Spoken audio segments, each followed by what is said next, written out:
Thanks for clicking on the video. My name is Tom Alsop, and today I'm going to talk about the 3 big mistakes that players make when they're trying to either learn the game of tennis or really trying to take their game to the next level.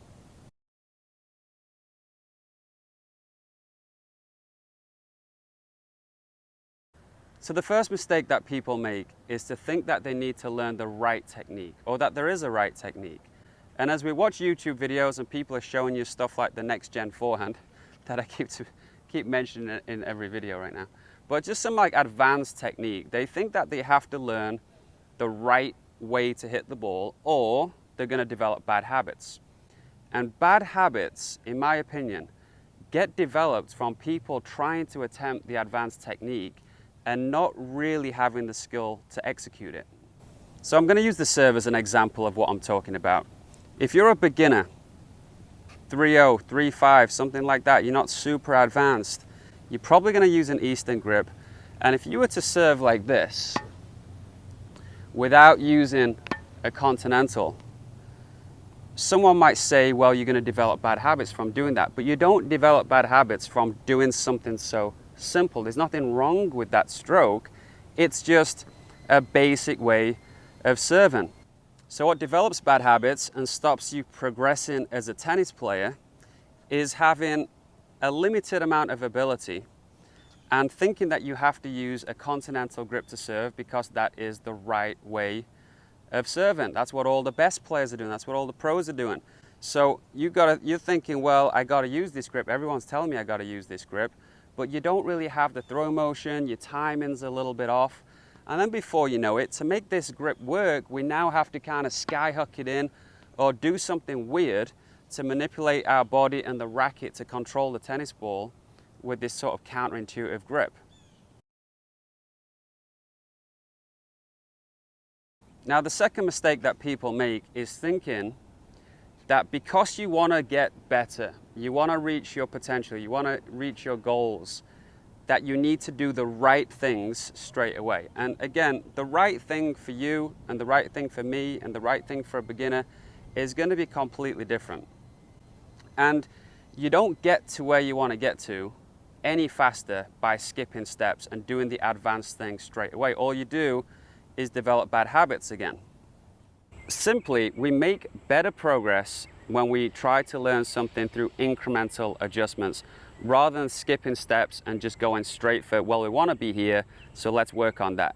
You know, if I wanted you to be a race car driver, I wouldn't just go put you in a Formula One car or a NASCAR just because that's where I want to get to. I'd give you the appropriate car for your current ability and see how you can work with that. If I wanted you to be a mathematician, we're not going to take a kid and just be like, hey, you should learn calculus because one day we want you to be a mathematician. We'll give them the kind of math that is challenging, but takes them to that next level. And the skillful people, whether that's tennis or anything else, they move through the steps quicker, right? So you give them something simple to do, they've done it in a couple of minutes, we move on to the next thing, and we make these incremental adjustments quickly. We evolve technique as fast as possible, but you don't get to where you want to get to by skipping steps. So it's important to understand that technique is not the goal. Technique allows you to achieve the goal. So you have to understand where you're at in terms of what you can do with a tennis ball and develop your technique to allow you to execute the shot a little more successfully. If you prioritize technique and you think it's this motion and this grip that's going to take you to the next level, you get into a mess. So to be honest, the average tennis player is not going to be able to try some new fancy advanced technique and know that whether they're doing it right or not. You know, it's so difficult to just sacrifice the result of the shot to say, well, the balls aren't going in, but I'm pretty sure this is what Rick Macci said about this shot, and I'll just try and trust the process, and in the end, it's all going to work out right.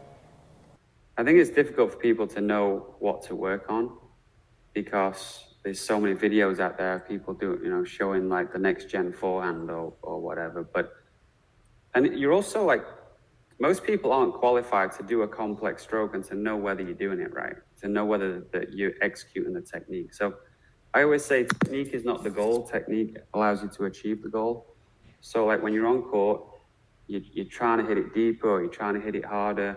Just try and make some adjustments, feel what you're doing, and try and make some adjustments to get the result to be a little bit better, rather than just looking at the technique and trying to do a fancy technique and assuming that that's going to result in a better shot, because you'll probably end up butchering it and developing some weird technique that won't actually result in the progress you're looking for. So that clip is from our live stream last night where me and Slavi were taking questions from our subscribers and doing some free video analysis. Now, if you want to get involved in this or get access to the videos, I've left a link in the description below that allows you to sign up to the email list.